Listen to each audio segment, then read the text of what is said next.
লখনৌ, যাকে বলা হয় নবাবের শহর, গোমতী নদীর তীরে অবস্থিত উত্তরপ্রদেশ রাজ্যের রাজধানী হলো এই লখনৌ, যার কথা ভাবলে প্রথমেই মনে আসে নবাবী ঠাটবাটের সাথে সাথে নবাবী খাওয়া দাওয়ার কথা। ভ্রমণপ্রিয় মানুষের কাছে এই শহর অত্যন্ত প্রিয় হয়ে উঠেছে এখানের ঐতিহাসিক স্থাপত্যের জন্য। যদি আপনি হিস্ট্রি লাভার্স হন বা খুব কাছ থেকে ইতিহাসকে দর্শন করতে চান, তাহলে অবশ্যই আসতে হবে এই নবাবের শহর লখনৌতে। এখানে চারিদিকে রয়েছে অনেক আবদি আর্কিটেকচারের নিদর্শন, আর সাথে সাথে চিকনের সূক্ষ্ম কারুকার্যের সাথেও তালুক রাখে এই লখনৌ শহর। শহরের প্রত্যেকটা কর্নারে রয়েছে নবাবিয়ানার সাথে সাথে ঐতিহ্য ও আধুনিকত্বের ছোঁয়া। কলকাতার থেকে এক রাত্রি দুদিনের ট্যুর প্ল্যানে আমরা ঘুরে দেখব এই ঐতিহাসিক শহর লখনৌ, সাথে আপনাদেরও ঘুরিয়ে দেখাবো। দুদিনে আমরা এই নবাবের শহর কতটা এক্সপ্লোর করতে পারছি, কোন কোন ভিজিটিং প্লেস কখন খোলা থাকে, টিকিট প্রাইস কি রয়েছে, আপনারা সেখানে পৌঁছাবেন কিভাবে, তার সমস্ত ডিটেলস ইনফরমেশন থাকছে এই ভিডিওতে। আর এই নবাবের শহর লখনৌ আসলে ঘোরাঘুরির সাথে সাথে খাওয়া দাওয়া আর শপিং তো মাস্ট, সেই ব্যাপারেও সমস্ত ইনফরমেশন আমি আমার এই ভিডিওতে প্রোভাইড করেছি। তাই ভিডিওটা স্কিপ না করে অবশ্যই লাস্ট অবধি দেখবেন। আশা করছি আপনারা ভার্চুয়ালি লখনৌ ট্যুরটা করে নিতে পারবেন। ভিডিওটি ভালো লাগলে ও ইনফরমেটিভ লাগলে লাইক কমেন্টের সাথে সাথে আমাদের YouTube channel royal star Riders RSR subscribe করে আমাদের সাপোর্ট করবেন এবং পাশে থাকবেন। ভিডিওর প্রথমেই বলি তোমরা লখনৌ পৌঁছাবে কিভাবে। কলকাতা স্টেশন বা হাওড়া স্টেশন থেকে লখনৌ যাবার জন্য বেশ কটা ট্রেন রয়েছে। আমি কিছু ট্রেনের টাইম টেবিল সাথে ট্রেনের অ্যাপ্রক্সিমেট ভাড়া কত হতে পারে সেটা ডিসপ্লেতে দিয়ে দিলাম, তোমরা চাইলে একটু পজ করে দেখে নিতে পারো। অ্যাপ্রক্সিমেট 20 ঘন্টা থেকে 24 ঘন্টা অবধি টাইম লাগে লখনৌ পৌঁছাতে। তবে ট্রেন জার্নির যে রাস্তা সেটা অপূর্ব সুন্দর, তোমরা কোনো দিক থেকেই একটুও বোর হবে না। তবে একটা জিনিস মাথায় রাখবে, ট্রেন যদি বিহারের উপর দিয়ে যায় তো ওখানকার লোকাল মানুষজনও কিন্তু রিজার্ভেশনের মধ্যে উঠে যায়, ওই জায়গাটা একটু প্রবলেমেটিক। এছাড়া তোমরা চাইলে ফ্লাইটেও আসতে পারো। লখনৌয়ে রয়েছে চৌধুরী চরণ সিং ইন্টারন্যাশনাল এয়ারপোর্ট। এই এয়ারপোর্ট যে কোনো শহরের সাথে লখনৌ শহরকে কানেক্ট করছে। যে কোনো জায়গায় পৌঁছানোর পরই আমাদের সবের ফার্স্ট যে কাজটা করতে হয়, থাকার জন্য একটা ঠিকঠাক হোটেল। এইবারের লখনৌতে আমরা ছিলাম হোটেল SM প্যালেসে, যেটা রয়েছে লখনৌয়ের গোমতীনগরে। এই হোটেলে একটা এসি রুমের ভাড়া পড়েছিল 1500 টাকা করে, আর সমস্ত বেসিক অ্যামিনিটিস অ্যাভেলেবেল ছিল হোটেলের প্রত্যেকটা রুমে। পরদিন সকাল সকাল রেডি হয়ে ব্রেকফাস্ট করে আমরা একটা অটো রিজার্ভ করে নিই। আমরা যেহেতু 4 জন ছিলাম তাই একটা অটো রিজার্ভ করেছিলাম। আমাদের এই অটোটা সারাদিন ঘোরাবে পুরানো লখনৌ, আর ভাড়া নিয়েছিল 1000 টাকা। যদি তোমরা শেয়ারেবল অটোতে যেতে চাও সেটাও এখানে অ্যাভেলেবেল। আমরা যেখানে ছিলাম সেখান থেকে ওল্ড লখনৌ যেতে শেয়ারেবল অটোতে ভাড়া ছিল পার পার্সন 20 টাকা। লখনৌয়ের রাস্তাঘাট নো ডাউট ভীষণ পরিষ্কার পরিচ্ছন্ন। সামনে যেটা দেখছো এটা রুমি দরওয়াজা, লখনৌয়ের একটা অন্যতম ভিজিটিং প্লেস। এর আরও একটি নাম রয়েছে টার্কিশ গেট। নবাব আশরাফুদ্দৌলা 1784 সালে এই গেটটি নির্মাণ করেছিলেন। ভীষণ সুন্দর এই গেটটির হাইট রয়েছে 60 ফিট। এই গেটটিকে ওল্ড লখনৌয়ের এন্ট্রি গেটও বলা হয়। জাস্ট অপূর্ব এক আবদি আর্কিটেক্টের নিদর্শন। রুমি দরওয়াজা থেকে 500 মিটার মতো হাঁটলেই সামনে পড়বে লখনৌয়ের বিখ্যাত ক্লক টাওয়ার। 221 ফিট উঁচু এই ক্লক টাওয়ারটি সম্ভবত ভারতবর্ষের সবথেকে উঁচু ক্লক টাওয়ার। ব্রিটিশ আর্কিটেকচারের এক অন্যতম নিদর্শন। এই ক্লক টাওয়ারটি নবাব নাসিরউদ্দিন হায়দার 1880 ও 81 সালে নির্মাণ করেছিলেন। সেই সময়ে এই ক্লক টাওয়ার নির্মাণের খরচ পড়েছিল 1,75,000 টাকা। ক্লক টাওয়ারের ঠিক সামনেই রয়েছে লখনৌয়ের শান পিকচার গ্যালারি। ভিতরে ফটোগ্রাফি বা ভিডিওগ্রাফি অ্যালাউ নেই, এখানে গাইড আছে, আর মাস্ট তোমাকে গাইড নিতেই হবে। যাই হোক, এই জায়গাটা ভীষণ সুন্দর। ভিতরে লখনউয়ের সমস্ত নবাবের পিকচার রয়েছে। এই পিকচারগুলো যেই সময় ড্র করা হয়েছিল সেই সময় না ছিল ডিএসএলআর না অয়েল পেন্ট। এই পিকচারের প্রত্যেকটা কালার তৈরি হয়েছে কোনো ফল বা সবজির কালার থেকে। সোনা রূপা মিক্সড করেও বেশ কিছু কালার এখানে তৈরি করা হয়েছে। এই পিকচার গ্যালারিটি 1838 সালে নবাব মোহাম্মদ আলী শাহ তৈরি করেছিলেন। আমি তোমাদের পিকচার গ্যালারির ভিতরটা দেখাতে পারলাম না, কিন্তু ভিতরে প্রত্যেকটা পিকচার ভীষণ ইউনিক। আর এই পিকচারগুলোর একটা বিশেষত্ব রয়েছে, প্রত্যেকটা পিকচার হচ্ছে মুভিং পিকচার। মানে তুমি যে কর্নার থেকেই দেখো না কেন মনে হবে নবাব তোমাদের দিকেই তাকাচ্ছে। পিকচার গ্যালারি ঠিক পাশেই রয়েছে একটা পুকুর, আর তার চারপাশে স্টেডিয়াম টাইপের বসার জায়গা। সন্ধ্যের দিকে এই জায়গাটা আশা করছি খুব ভালো লাগবে। এরপর আমরা যাই আমাদের আজকের পরবর্তী ডেস্টিনেশন ছোট ইমামবাড়ার দিকে। এটা ক্লক টাওয়ার বা পিকচার গ্যালারি থেকে খুব একটা দূরে না, ম্যাক্সিমাম 1 কিলোমিটার মতো ডিস্টেন্স হবে। যদি তোমরা পাবলিক ট্রান্সপোর্টে আসো, রুমি দরওয়াজার সামনে নেমে এই 3টে প্লেস তোমরা পায়ে হেঁটেই ঘুরে নিতে পারবে। রুমি দরওয়াজা, পিকচার গ্যালারি আর এই ছোট ইমামবাড়া, 3টে ভিজিটিং প্লেসই খুব কাছাকাছি। এটি হলো এই ছোট ইমামবাড়ার মেন এন্ট্রি গেট।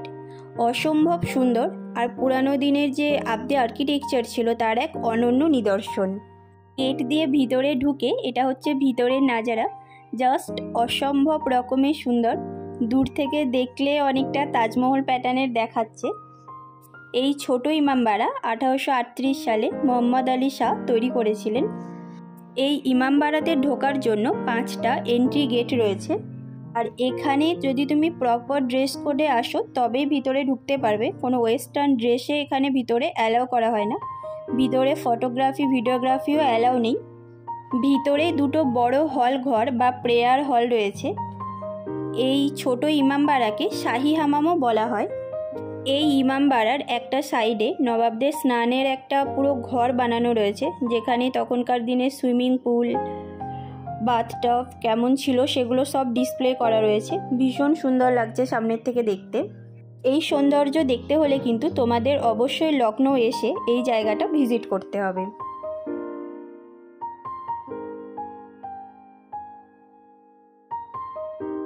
এই ছোট ইমামবাড়া থেকে বেরিয়ে আমরা যাব আজকে আমাদের অন্যতম ডেস্টিনেশন আর লখনউয়ের সবথেকে মেন অ্যাট্রাকটিভ পয়েন্ট বড় ইমামবাড়া বা ভুলভুলাইয়াতে।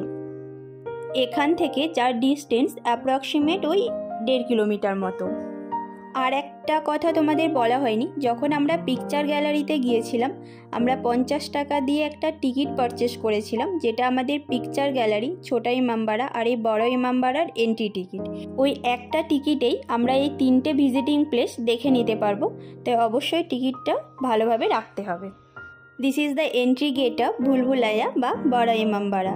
জাস্ট অসম্ভব সুন্দর। প্রায় 25 ফুট উঁচু এই এন্ট্রি গেট দিয়ে ভিতরে এসে এটা হচ্ছে ভিতরের দৃশ্য। খুব সুন্দর একটা আবদি আর্কিটেকচারের অন্যতম নিদর্শন, আর প্রত্যেকটা কর্নার এখানে ওয়েল মেনটেন্ড। প্রচুর গাছপালা আছে গোটা লখনউ শহরে, ইভেন এই ইমামবাড়ার ভিতরেও, যা এখানকার সৌন্দর্য আরও অনেকটা বৃদ্ধি করছে। সামনেই রয়েছে রাজপুরের আদলে তৈরি করা অপূর্ব হাওয়া মহল। এটি ভারতবর্ষের সেকেন্ড লার্জেস্ট ইমামবাড়া।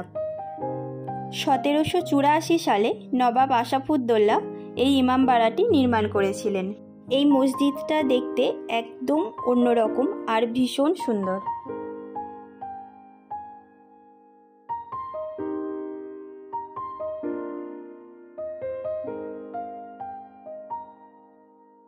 আর সামনে যেটা দেখছো এটা হচ্ছে ইমামবাড়া, আর এর ভিতরেই রয়েছে লখনউয়ের অন্যতম অ্যাট্রাকশন ভুলভুলাইয়া। এর যা সৌন্দর্য এটা সত্যিই ভিডিওতে দেখিয়ে বা মুখে বলে প্রকাশ করা সম্ভব না। তোমরা যদি লখনউ আসো অবশ্যই কিন্তু এই জায়গাটা ভিজিট করো। ইমামবাড়ার ভিতরে বা ভুলভুলাইয়ার ভিতরে ফটোগ্রাফি ও ভিডিওগ্রাফি স্ট্রিক্টলি প্রহিবিটেড, আর মাস্ট এই জায়গাগুলোতে তোমরা গাইড নিয়েই যাবে, ওনারা খুব সুন্দর এক্সপ্লেন করেন।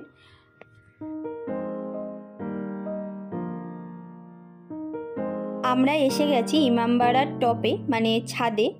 এখানকার ভুলভুলাইয়া সত্যিই ভীষণ ডেঞ্জারাস, গাইড ছাড়া তো একদমই যাবে না। আর যদি কারুর অন্ধকারের থেকে ভয় লাগে বা শ্বাসকষ্ট থাকে তাহলে ভিতরে যাওয়ার দরকার নেই, ভিতরটা খুবই ডেঞ্জারাস। ভিতরে গাইড ছাড়া গেলে হারিয়ে যাওয়ার একটা হাইলি চান্স আছে, তাই অবশ্যই গাইড নিয়েই ভুলভুলাইয়ার ভিতরে যাবে। এই ইমামবাড়ার টপ থেকে ইমামবাড়ার সাথে সাথে ওল্ড লখনউয়ের একটা অপরূপ ভিউ পাওয়া যাচ্ছে, জাস্ট অসম্ভব সুন্দর লাগছে দেখতে। এটি 1784 থেকে 91 সালের মধ্যে নবাব আশরাফুদ্দৌলা তৈরি করেছিলেন, আজ থেকে প্রায় 230 বছর আগে। এত সুন্দর আর্কিটেকচার আর ডিজাইন দেখতে তো খুবই সুন্দর লাগছে। আমার মনে হয় প্রত্যেকটা হিস্ট্রি লাভার, ইভেন প্রত্যেকটা ইন্ডিয়ানেরই লাইফে একবার এসে এই জায়গাটা ভিজিট করে যাওয়া উচিত। এত বছর আগেও ইন্ডিয়াতে এত সুন্দর আর্কিটেকচারাল স্ট্রাকচার তৈরি হয়েছে, এই কারণেই হয়তো লখনৌকে নবাবের শহর বলা হয়। এরপর আমরা যাই এই ইমামবাড়ার ভিতরেই রয়েছে বাউলিতে, যেটা একটা কুয়ো। এই জায়গার আর্কিটেকচারও বেশ সুন্দর। গাইড বললেন যে এই ইমামবাড়াতে আসার জন্য 3টে গেট আছে, তার মধ্যে 2 নম্বর গেট দিয়ে যারা ভিতরে আসবে তাদের ছায়া ডাইরেক্ট পড়বে এই কুয়োর জলে। তখনকার দিনে নবাবরা এই ছায়া দেখেই বুঝতে পারতো যে গেট দিয়ে কারা ভিতরে আসছে। অনেক ঘোরাঘুরি হয়ে গেছে, এবার আমরা যাব লাঞ্চের জন্য। আজ আমরা লাঞ্চ করেছিলাম এই রেস্টুরেন্ট থেকে, আর লাঞ্চে ছিল মাটন বিরিয়ানি, লাচ্চা পরোটা আর লখনৌ স্পেশাল কালৌটি কাবাব। খাবারের দাম ছিল রিজনেবল, কিন্তু টেস্ট ছিল দুর্দান্ত। উত্তরপ্রদেশের রাজধানী নবাবের এই শহর লখনৌ অবস্থিত গোমতী নদীর তীরে, আর এটা হচ্ছে সেই গোমতী নদী। এখন আমরা যাব গোমতীনগর রিভারসাইড পার্কে। আর নদীর ধারের যে রাস্তাটা, এটাকে বলা হয় লখনৌ মেরিন ড্রাইভ। বেশ সুন্দর, পরিষ্কার পরিচ্ছন্ন আর প্রচুর গাছপালা দিয়ে সাজানো। গোমতীনগর রিভারসাইড পার্কের এন্ট্রি ফি রয়েছে 15 টাকা। এখানে স্পেশালি দেখার কিছু নেই, নর্মাল পার্কের মতনই।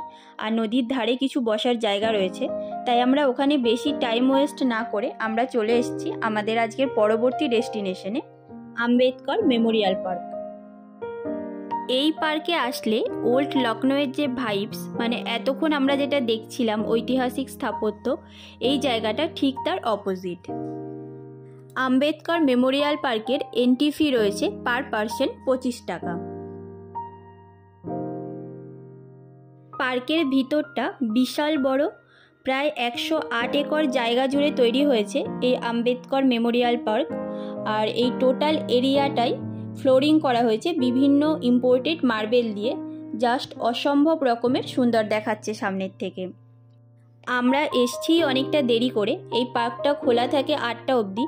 পার্কটা ভালোভাবে ঘুরতে হলে পুরো একটা দিন লেগে যাবে ঘুরে দেখার জন্য। টোটাল 17 বছর টাইম লেগেছে এই পার্কের কনস্ট্রাকশন কমপ্লিট হতে। পার্কটি 14 এপ্রিল 2008 সালে তখনকার উত্তরপ্রদেশের যে মুখ্যমন্ত্রী ছিলেন মায়াবতী, উনি উদ্বোধন করেন।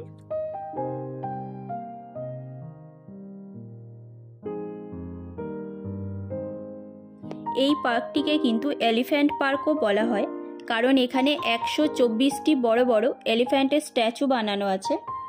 সন্ধ্যের টাইমে লাইট জ্বালানোর পরে জায়গাটার সৌন্দর্য আরও অনেক অনেক বৃদ্ধি পেয়েছে।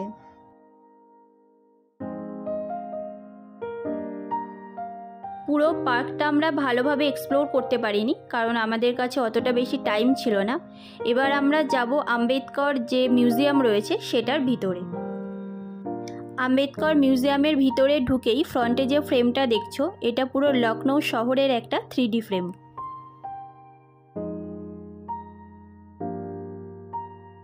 মিউজিয়ামের একদম মিডিলেই রয়েছে বাবা সাহেব আম্বেদকর ও ওনার বাবা মায়ের একটা স্ট্যাচু।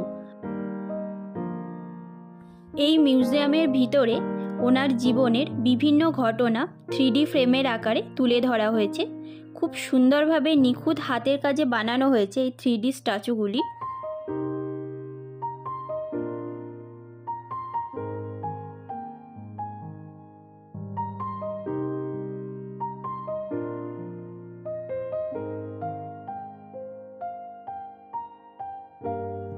আম্বেদকর মিউজিয়ামে উপর থেকে এটা হচ্ছে টোটাল আম্বেদকর মেমোরিয়াল পার্কের নাইট ভিউ। এই পার্কের ডিজাইন আর আর্কিটেকচার এটা প্রুভ করে লখনউ শুধু নবাবের আমলে নয়, বর্তমানেও অন্যান্য শহরের থেকে অনেক এগিয়ে। আজ অনেকটা রাত্রি হয়ে গেছে, হোটেলে গিয়ে রেস্ট নিয়ে আবার কালকে লখনউয়ের বাকি ভিজিটিং প্লেসগুলো ঘুরে দেখব, আর সাথে তোমাদেরও ঘুরিয়ে দেখাবো। Good morning from Lucknow. আজ আমাদের লখনউয়ের সেকেন্ড ডে। আজ আমরা ব্রেকফাস্ট করে যাব লখনউ জুলজিক্যাল গার্ডেনে। আমরা ছিলাম গোমতীনগরে, ওখান থেকে এই জুতে যেতে আমাদের অটো ভাড়া পড়েছিল পার পারসন 20 টাকা করে। মোটামুটি 20 মিনিটের মধ্যে আমরা এসে গেছি লখনউ জুলজিক্যাল গার্ডেনে। মেন গেটের ঠিক পাশেই রয়েছে টিকিট কাউন্টার। এখানে টিকিট প্রাইস রয়েছে 80 টাকা, আর 12 বছরের নিচে ছোট বাচ্চাদের টিকিট প্রাইস রয়েছে 40 টাকা। জুয়ের ভিতরে ঢুকে সামনেই রয়েছে একটা selfie point. Lucknow zoological garden প্রত্যেক দিন সকাল 8:30 থেকে বিকেল 5:30 অবধি খোলা থাকে, আর সপ্তাহে সোমবার বন্ধ থাকে মেনটেনেন্সের জন্য। এই লখনউ জুলজিক্যাল গার্ডেন অনেক বড় এরিয়া নিয়ে তৈরি হয়েছে, প্রায় 7 to 2 একর এরিয়া নিয়ে তৈরি। এখানে বিভিন্ন ধরনের প্রাণী আছে, আর প্রত্যেকটা প্রাণীর খাঁচার সামনে তার ব্যাপারে ডিটেলসে লেখা আছে, নাম, বিজ্ঞানসম্মত নাম, কত বছর বেঁচে থাকে, কি কি খাবার হ্যাবিট, সমস্ত কিছু খুব ভালোভাবে লেখা আছে। এখানে তোমরা royal Bengal tiger, white tiger, Asian lion, hyena, Himalayan black bear, giraffe, zebra, বিভিন্ন টাইপের হরিণ, পাখি, সমস্ত কিছু মিলিয়ে প্রায় 100 রকমেরও বেশি প্রজাতির জীবজন্তু দেখতে পাবে। ভারতবর্ষের প্রাচীনতম চিড়িয়াখানাগুলির মধ্যে এই লখনউ চিড়িয়াখানা অন্যতম। 1921 সালে, প্রায় 105 বছর আগে এই চিড়িয়াখানাটি প্রতিষ্ঠা করা হয়েছিল। তখন এটির নাম ছিল Prince of Wales zoological garden. পরে 2001 সালে লখনউ গভর্নমেন্ট এটার নাম পরিবর্তন করে, আর এটার নাম হয় নবাব ওয়াজাদ আলী শাহ প্রাণী উদ্যান বা জুলজিক্যাল গার্ডেন। এই জুয়ের ভিতরে স্নেক হাউস আর আউল হাউস বলে দুটো আলাদা রুম আছে, যেখানে বিভিন্ন প্রজাতির সাপ ও প্যাঁচাকে ডিসপ্লে করা হয়েছে। এই জুয়ের এরিয়ার মধ্যেই রয়েছে ইউপি গভর্নমেন্টের স্টেট মিউজিয়াম, যেটার এন্ট্রি টিকিট রয়েছে 15 টাকা, যেটা আলাদাভাবে পারচেস করতে হবে। সকাল 10:30 থেকে বিকেল 4টে পর্যন্ত, সোমবার বাদে সপ্তাহের বাকি সব দিনই এই মিউজিয়ামটি খোলা থাকে। মিউজিয়ামে এন্ট্রি করে ফার্স্টেই চারিদিকে রয়েছে বেশ কিছু ফটো ফ্রেম, আর সামনে রয়েছে গৌতম বুদ্ধের একটা 3D স্ট্যাচু। এই মিউজিয়ামটি বেশ কিছু পার্টে ভাগ করা রয়েছে। ফার্স্টেই রয়েছে ইজিপশিয়ান গ্যালারি, যেখানে একটা রিয়েল ইজিপশিয়ান মমি এনে রাখা আছে। এরপর আমরা যাই স্কাল্পচার গ্যালারিতে, যেখানে বিভিন্ন ধরনের প্রাচীন মূর্তি ডিসপ্লে করে রাখা রয়েছে। প্রত্যেকটা মূর্তির নিচে ওটা কত দিন আগের সেটাও মেনশন করা আছে। এছাড়া এখানে রয়েছে আউট গ্যালারি, ন্যাচারাল পেন্টিং, নিউমিসম্যাটিকের আলাদা আলাদা ডিপার্টমেন্ট, যেখানে উত্তরপ্রদেশে বিভিন্ন সময়ে যে কয়েন ইউজ করা হয়েছে মোগল যুগে বা ব্রিটিশ আমলে, সেই সমস্ত কয়েন সংরক্ষণ করে রাখা রয়েছে। আউট গ্যালারিতে আউট নবাবদের আমলের বিভিন্ন নিদর্শন, যেরকম হাতির দাঁতের খোদাই করা সামগ্রী, কাঁচের কাজ, বিভিন্ন বস্ত্র সামগ্রী, এগুলো সংগ্রহ করে রাখা রয়েছে। এছাড়াও এখানে মুঘল সাম্রাজ্যের বিভিন্ন ছোট বড় পেন্টিং ডিসপ্লে করা হয়েছে।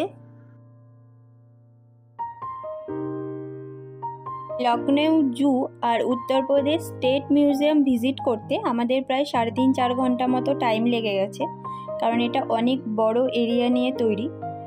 এই কারণে আমরা লখনউয়ের আরও একটা ভিজিটিং প্লেস ব্রিটিশ রেসিডেন্সি এইবারে ঘুরে দেখতে পারিনি। আপনারা যদি আসেন অবশ্যই এই প্লেসটা ঘুরে নেবেন। এই নবাবের শহর লখনউ যেরকম তার প্রাচীন স্থাপত্যের জন্য বিখ্যাত, একই রকমভাবে সূক্ষ্ম কারুকার্যে ভরা চিকনের কাজের জন্যও বিখ্যাত। এখন আমরা আছি আমিনাবাগ চিকনকারি মার্কেটে, যেটা লখনউয়ের সবথেকে বড় চিকনকারির হোলসেল মার্কেট। এখানে আমরা বেশ কটা দোকান ভিজিট করি এবং কিছু কেনাকাটাও করি।